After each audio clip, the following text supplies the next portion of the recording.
First off, I just want to say I'm using a throwaway because I believe this person is monitoring my known online handles and I don't want him or her to see me reacting to it.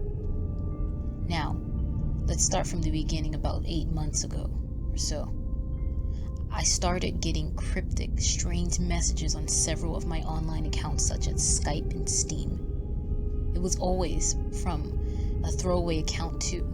The messages were always something random and seemingly meaningless, like examine the stars if you want to see the sky, or sometimes some phrase in Latin.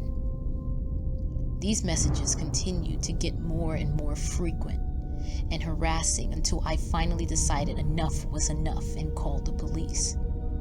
Nothing ever came of this, though, probably because the creep is using some kind of proxy like Tor.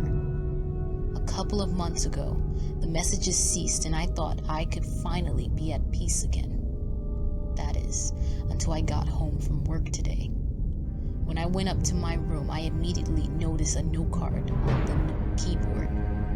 It had but one word: Nicar, Latin for violent death. Stupidly, I did not run out of the house at that point.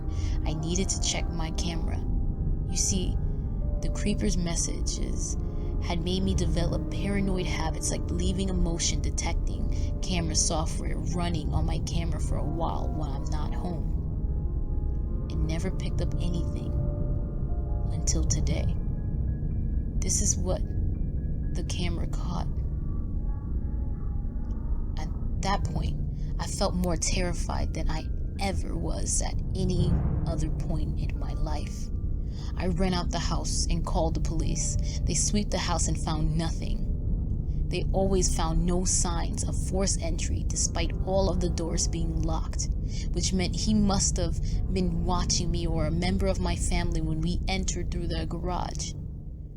I called my parents, but they won't be able to come home from our lake house for at least another 24 hours. They told me to go to my aunt's house, which I am about to do.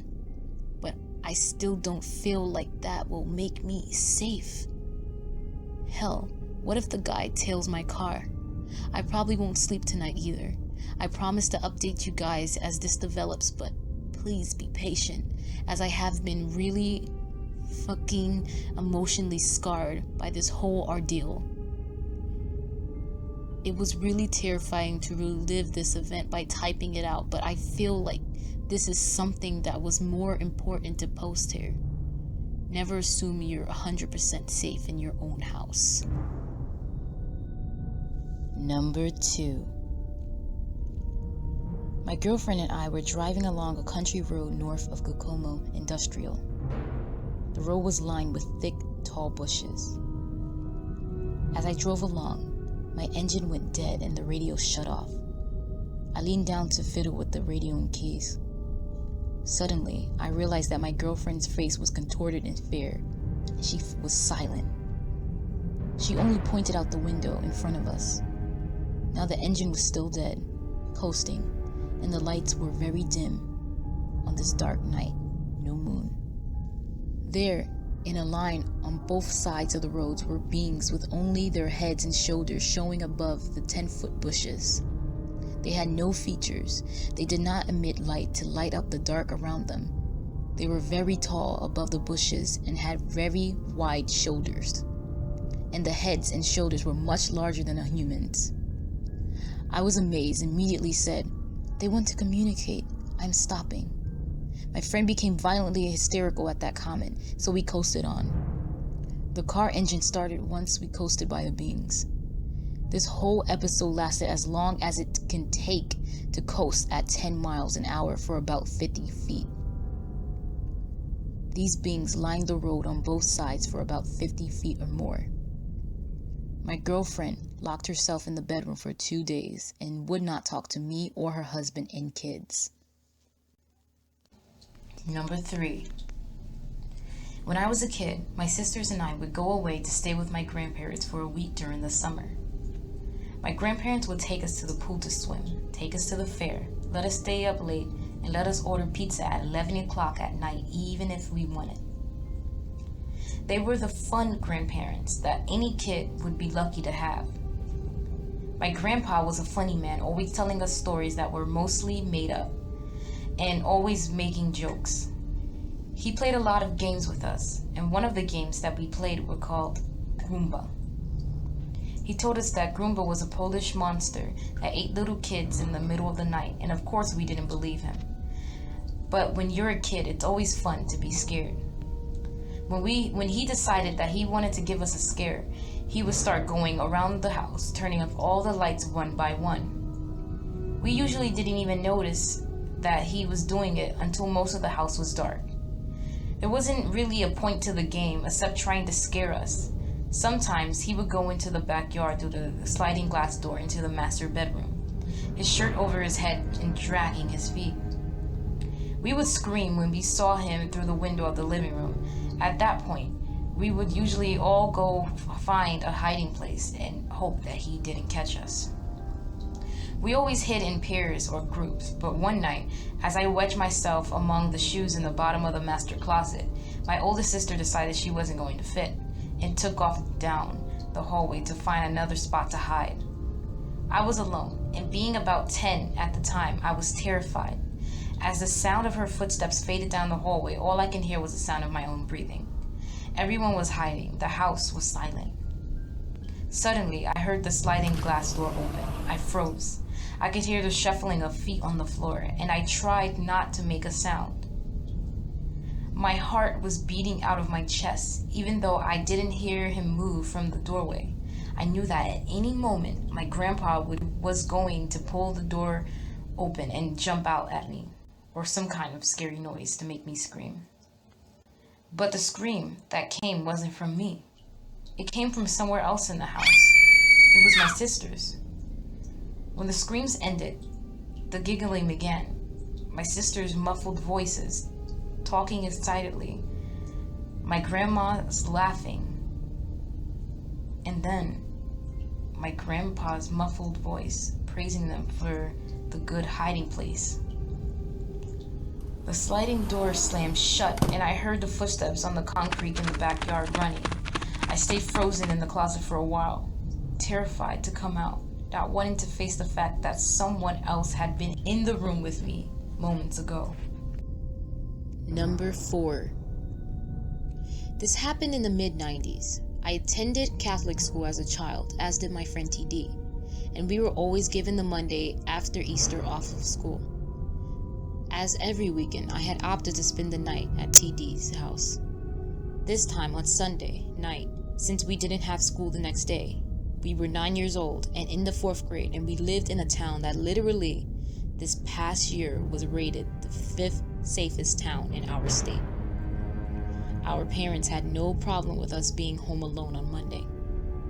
TD lived on what I would call an in-town farm. Being it was a farm with horses and fields and whatnot, but was right on the edge of the town, about 2 miles from the center of our small town. TD and I were sleeping in her bed upstairs when we were both awakened at about 7:30 a.m. by what was the unmistakable sound of someone kicking in a door downstairs. The lady, her tiny terrier dog, Chance, ran down and was barking like crazy, and then the banging stopped, and we heard Chance yelp loudly from being kicked or hit. At this point, we were terrified and silent, and TD finally whispered if she could call her mom, and I said, "Call 911." While she described to the operator what was happening, we could hear the person walking around downstairs back and forth. I assumed carrying things out of the house. The operator had us quietly get out of the bed, and we went into the closet. I remember sitting there with her on the floor and just praying the police would get there. I also remember thinking maybe we should climb out to the roof of the farmhouse like we often did through her window. The level of fear in my body was something I will never forget and is indescribable. Luckily, in what felt like eternity but turned out was less than 5 minutes later, we heard the police pulling up and the cops screaming at someone. After several more minutes, the operator told us that it was okay to go downstairs. I am not sure what loss of communication there was, but when we walked down the steps and around the corner into the kitchen, 5 cops stood there with the weapons pointed at us. When they saw it was us, they took us into the living room and calmed us down and started with all the questions. In the end, it ended up being one of the laborers who worked for the pool company who had just completed a backyard pool for them, who robbed the home. This is how he knew what time TD and her family were normally gone from the house. According to the police, he was very remorseful when they told him there were children in the home. I really wish he knew that my entire life I had lived in fear of home invaders, and when I am home alone with my children now, if my husband is out of town for work, I lay awake or freak out at the slightest sounds. We have also installed a security system for my ease of mind. While writing this entry, I thought to myself to check the court records about the man whose name is still tattooed in my memory. Turns out, since that home invasion, he has a laundry list of other charges as recently as 2013 for burglary, assault, battery, and meth. This doesn't help me feel any better about what could have happened to TD and myself had he found us there alone. Number 5. My cousin Angela and I are both in our 30s and have always been close all our lives. We have even lived together 3 separate times for months at a time in our adult lives. Not until last night, June 21st, has she ever confided in me the paranormal events that have plagued her life. All of her life. I was in total shock and still am. Needless to say, I didn't sleep too well last night. Ever since she can remember, she has seen people in her bedroom while she sleeps. Not just the outline, but their entire bodies. She is able to distinguish between male and female. They are only watching her, no expressions, usually no movement, never any words, just there watching. We are speculating that they may be her guardian angels. They only appear at night, and she is sure she is not dreaming because she has to get up and turn on the lights, or cover her head with a blanket for them to disappear. She has never spoken to them out of fear that they could talk back, and that would be far too scary. She has only seen once them move, and that was terrifying for her. At first she thought it may be a prowler. That is how clear these people are to her. They are dressed normally, not in period wear, so it's not like ghosts. It seems they only appeared to her in tough times. Maybe they're there for support. She said that when she saw the movie City of Angels that she started to recognize her own experience with that on the movie.